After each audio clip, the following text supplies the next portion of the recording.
guys, welcome back. All good. So homework किया। अब जो लोग नए हैं उनके लिए बता देती हूँ कि जो होमवर्क है वो आपका प्रीवियस वीडियो में मैंने आपको होमवर्क दिया था, जो सेंटेंस फॉर्मेशन करवाया था उसके बाद में। ठीक है, तो जिसने वो वीडियो नहीं देखी है वो एक बार जाके देख लें, हेल्पफुल होगी। I am sure about that. Okay, coming back to my point कि होमवर्क किया या नहीं। ठीक है, तो मैंने आपको लास्ट वीडियो में आपको बोला था कि मैं आपको नेक्स्ट वीडियो में बताऊंगी कि इनका जो ट्रांसलेशन है कोरियन में वो क्या है। ठीक है, तो हम चेक करते हैं कि आपने जो मतलब ट्रांसलेट करके लिखा है वो सही लिखा है या फिर नहीं। ठीक है, तो हमारा जो फर्स्ट सेंटेंस था वो था दिस इज़ अ टेबल। यही था ना,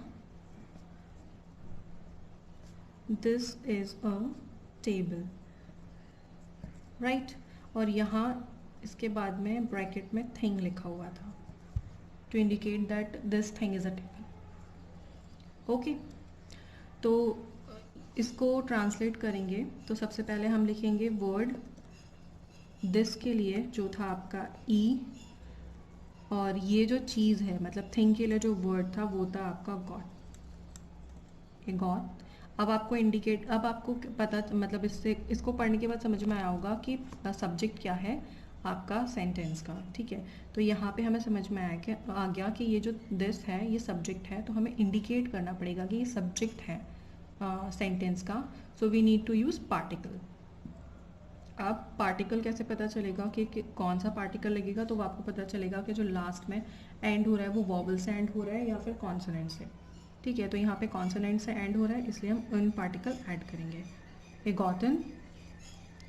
नाउ टेबल के लिए क्या वर्ड होता है, दैट इज़ थाकचा। जिसको नहीं पता वो एक बार वो कैब की जो मैंने वीडियो बनाई थी वो जाके एक बार चेक करें, वहाँ पे मैंने आपको सारे वर्ड्स बताए हुए हैं। ठीक है, उन्हीं प्रीवियस वर्ड्स को लेके मैं आपको आगे बता रही हूँ ताकि आपके वो वर्ड्स रिवाइज होते रहें और आपको सेंटेंस फॉर्म करना भी आ जाए। ठीक है, तो इट्स था चा। उसके बाद मैंने बताया था कि इज़ एम आर के लिए, जो आपके लिए जैसे हमें इंग्लिश में इज़ एम आर लगाना पड़ता है, उसकी जगह पे कोरियन में सिर्फ एक वर्ड होता है, दैट इज़ ईदा। टू बी के लिए जो वर्ड है दैट इज़ ईदा। तो यहाँ पे बिना स्पेस छोड़े हम लोग वर्ड ऐड करेंगे ई दा। तो ये हो गया इगोतन थकजा ईदा। Got it. यहाँ पे यहाँ तक मैंने आपको कम्प्लीटली कॉन्जुगेट करना चीज़ें नहीं सिखाई हैं, तो अभी तक के लिए सिर्फ इतना ही ईदा लगा के आपको छोड़ना था। ठीक है, अगर आपने इतना किया है तो ये सही है। ठीक है, लेकिन फिर भी आप लोगों को क्यूरियोसिटी होगी कि मतलब कॉन्जुगेट करके फिर हम क्या बोलेंगे कैसे बोलेंगे, तो उसके लिए आपको अगर मैं बोलूँ कि किस तरीके से लिखना है, तो वो या तो या वर्ड आ जाएगा उसके अंदर या फिर आपका योर वर्ड आ जाएगा, वो डिपेंड करता है सिचुएशन के ऊपर। ठीक है, तो वो मैं आपको बाद में एक्सप्लेन करूँगी। फ़िलहाल आप इसका प्रोनाउंसिएशन एक बार सुन लीजिए। 이것은 탁자야. ठीक 이것은 है, अभी आपने जो सुना 탁자예요. उसमें भी आपकी ग्रामर इन्वॉल्व थी। ठीक है, तो उसके बारे में टेंशन लेने की ज़रूरत नहीं है अभी। नेक्स्ट स्टार्ट करते हैं। हमारा जो था वो था आपका this is a bed. Oh that is a bed, that is a bed. Okay, तो दैट इज़ अ बैड के लिए आपका ख वर्ड आएगा, ख। फिर उसके बाद गॉट, उसके बाद सब्जेक्ट है आपका ये तो इन, फिर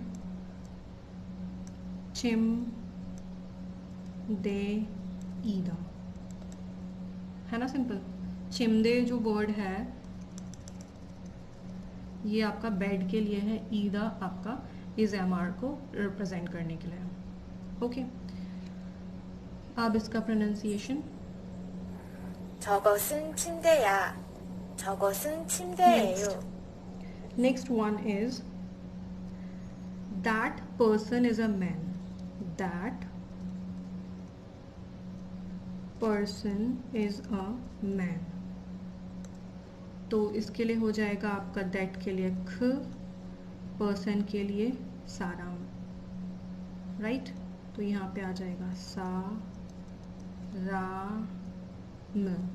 अब यहाँ पे आप देखिए कि that person is a man बोला हुआ है, तो जो पर्सन है उसको इंडिकेट किया जा रहा है कि वो सब्जेक्ट है आपके सेंटेंस का, पर्सन। ठीक है, तो यहाँ पे आपका पार्टिकल ऐड होगा, क्योंकि ये लास्ट कॉन्सोनेंट से हुआ है तो यहाँ पे अन पार्टिकल ऐड होगा।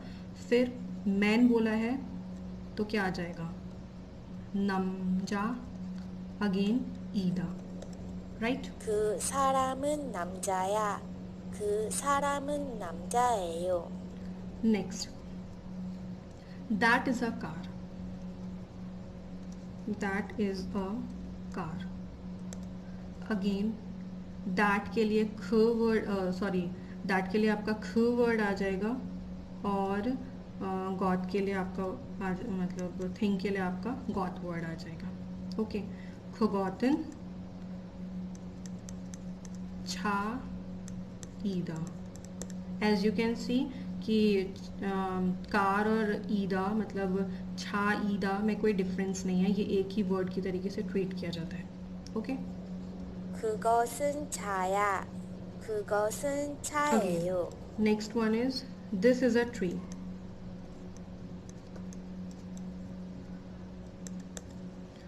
ठीक है, तो ई गौतन, फिर आपका जो ट्री के लिए वर्ड है नामू, ना मू ईदा, गौतन नामू ईदा। ओके, अब इसका भी प्रोनाउंसिएशन एक बार सुन लीजिए। 이것은 나무야. 이것은 나무예요. और जो लास्ट मैंने आपको सेंटेंस दिया था वो था आपका दैट पर्सन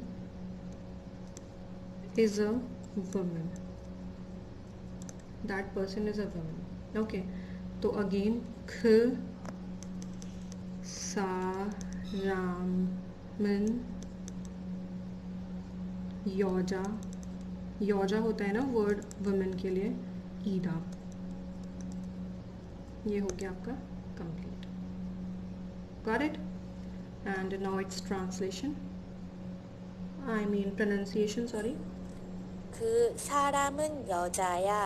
그 ओके, 사람은 अब मुझे कमेंट्स में आप ये 여자예요. ज़रूर बताइएगा कि आपको कितने मतलब आपने कितनी मिस्टेक्स करी सेंटेंसेस फॉर्म करने में और कितने सही। अच्छा, इसको हम इस तरीके से भी कर सकते हैं कि आप ईच सेंटेंस को 2 मार्क्स का रखिए और उसके बाद में मुझे अपने टोटल मार्क्स बताइएगा कि आपको कितने मार्क्स आपको मिले। ठीक है, एंड नो चीटिंग।